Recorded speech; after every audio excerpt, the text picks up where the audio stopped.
day and welcome to the African News broadcast from Canada. My name is Sandra. Asante top stories. Ethiopia conducts 2 airstrikes in Tigray. 12 injured in Khartoum clashes. South Sudan General declares a state of emergency amid coup. There's some more stories coming up after the break. Stay tuned.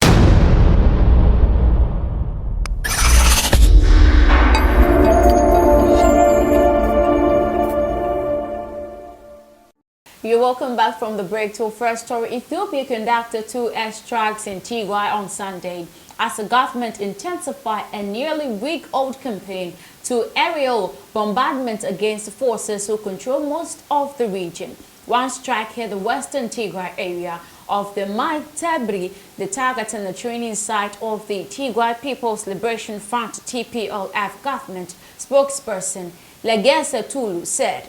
The other hit the northern Tigray town of Aja, targeting a military manufacturing facility controlled by the TPLF, the government said in a statement. It was not immediately possible to verify the claims as communications are down throughout most of war-hit Tigray. TPLF spokesperson Getachew Reda told Reuters he had verified with colleagues that an airstrike hit area, a local hospital in Tigray.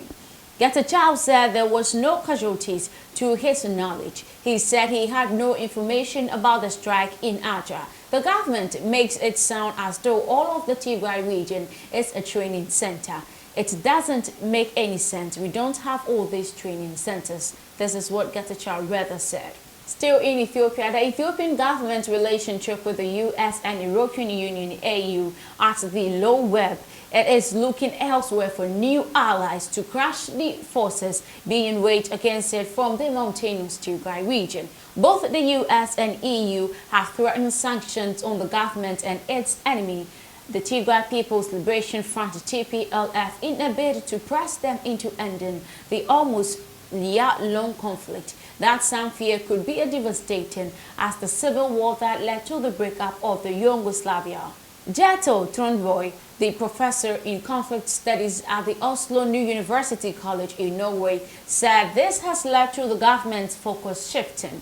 The Ethiopian government feels that it can do without the West, that is, it can obtain weapons from Iran, Turkey and China, soft loans from Saudi Arabia and the United Arab Emirates, and political protection from Russia and China. He said, pointing out that the latter two had already blocked the UN Security Council from agreeing on a resolution on the civil war. He added that there was no official confirmation. There were incredible reports that the Ethiopian military had obtained Iranian and Turkish manufactured drones to carry out strikes in Tigray in the hope of titling the war in its favor. Canada-based Ethiopian analyst Anna Fitzgerald said she was concerned by U.S. and the EU moves to take punitive measures against the government. Away from Ethiopia, we move to Sudan and report on a military takeover in Sudan are a major blow to Sudan's transition to civilian rule. Human Rights Watch says Sudan is currently run by a joint military civilian sovereign council. The military wing is scheduled to hand over the leadership of the sovereign council to the civilian component last month.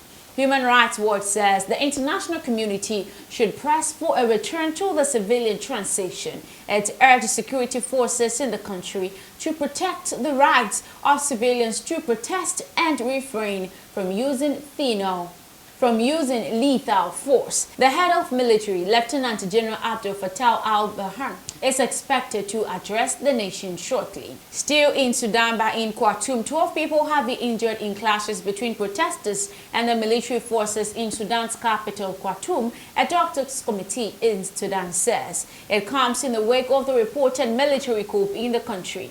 Prime Minister Abdallah Hamdok is among the civilian leaders who were reported to have been put under house arrest on Monday by unidentified soldiers. There have been protests in the city following the arrest, and heavily armed military and parliamentary officers have been deployed on the street. The Information Ministry says earlier that soldiers shot at protesters near the Defense Ministry quarters with casualties expected. Still in Khartoum, flights to and from Sudan's capital, Khartoum, has been suspended amid reports of an ongoing coup. The Khartoum International Airport has reported being closed and access to it blocked. with military forces reportedly surrounding it. There has been not any official government announcement on the airport status. Our final story in Sudan, and the head of Sudan's Sovereign Council, General Abdel Fattah Abdurrahman Burhan, has dissolved the council and the cabinet and declared a state of emergency across the country. He made the announcement in a live televised address. All members of the Sovereign Council overseeing the transition to democratic rule have been relieved from their positions, he said. He also dissolved all the state governments and removed the governors from their positions. He said that the caretaker government will be announced before the end of November and declared that general elections to pave the way to a civilian government will take place in July 2023. This is where I end today's African news. My name is Sandra Asante. Thank you so much for watching. You should enjoy your day.